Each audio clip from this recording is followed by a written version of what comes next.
Why you should reject New Year, New Me, the case for a soft launch. A stories by C. Solomon production.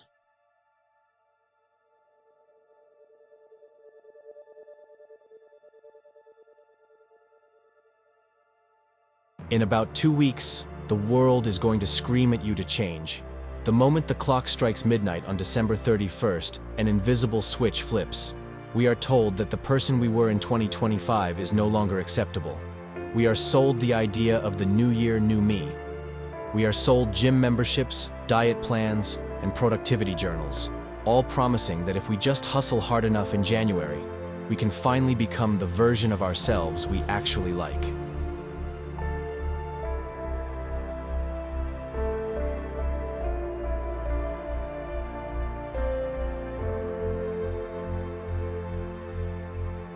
But let's be honest with each other for a second.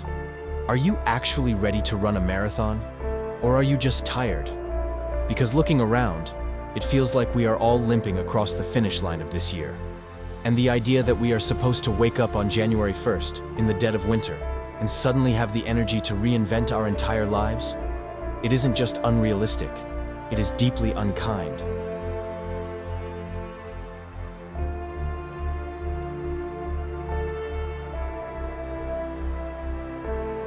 There is a hidden cruelty in the phrase New Year, New Me.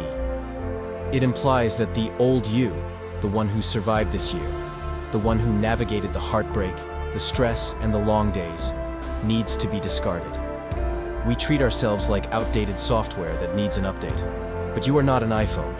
You are a human being who just lived through another 365 days of being alive. That requires maintenance, not a factory reset.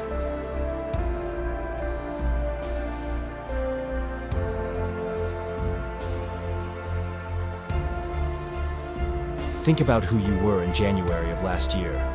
Think about what that version of you had to learn the hard way. The resilience you built wasn't from a resolution, it was from survival.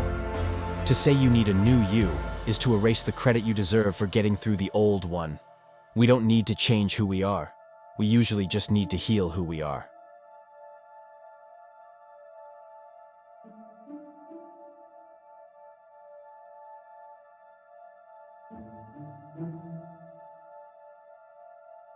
Biologically, January is the worst possible time to start something new.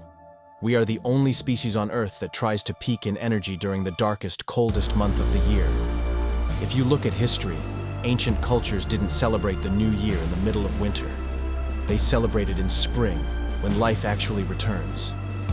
By forcing ourselves to wake up earlier, eat less, and work harder in January, we are fighting millions of years of biology that is screaming at us to rest.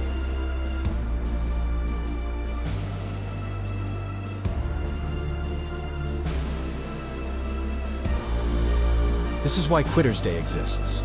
Statistically, most people abandon their resolutions by the second Friday of January. We blame ourselves for this. We call it a lack of discipline. But it's not a discipline problem, it's a timing problem. You are trying to plant seeds in frozen soil. Of course, nothing is growing.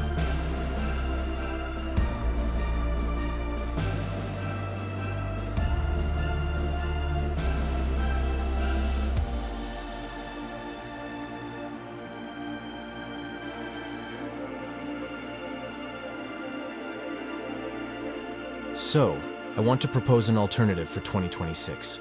Let's call it the soft launch. In the tech world, a soft launch is when you release a product quietly to a small group to test for bugs before the grand opening. Why don't we do that with our lives?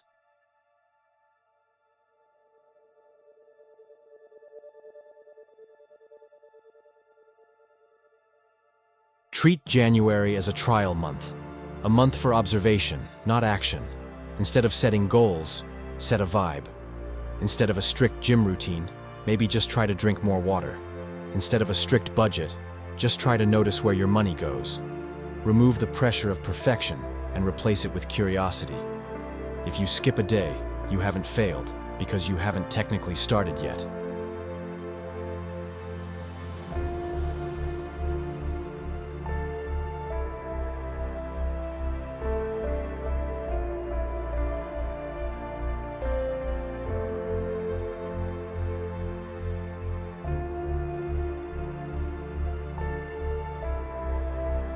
This year, I am replacing self-improvement with self-maintenance. Improvement asks, what is wrong with me and how do I fix it? Maintenance asks, what do I need right now to keep functioning well? Maybe you don't need to lose 10 pounds. Maybe you just need to sleep for 8 hours. Maybe you don't need a side hustle. Maybe you just need a hobby that doesn't make you money.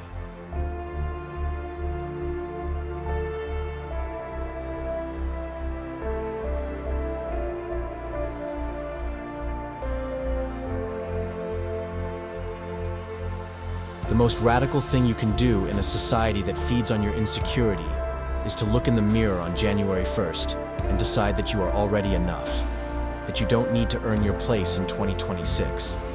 You are allowed to enter the new year exactly as you are, tired, hopeful, imperfect, and human. Perfect.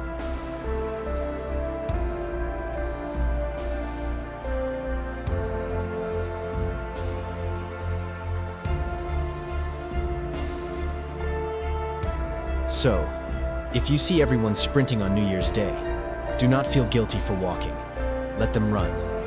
We will catch up in the spring when the sun is out and we are actually rested. Until then, let's just hibernate. Let's just be.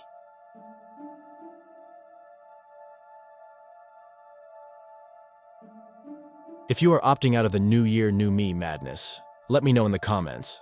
I'll see you in the slow lane. Subscribe to Stories by C. Solomon for more.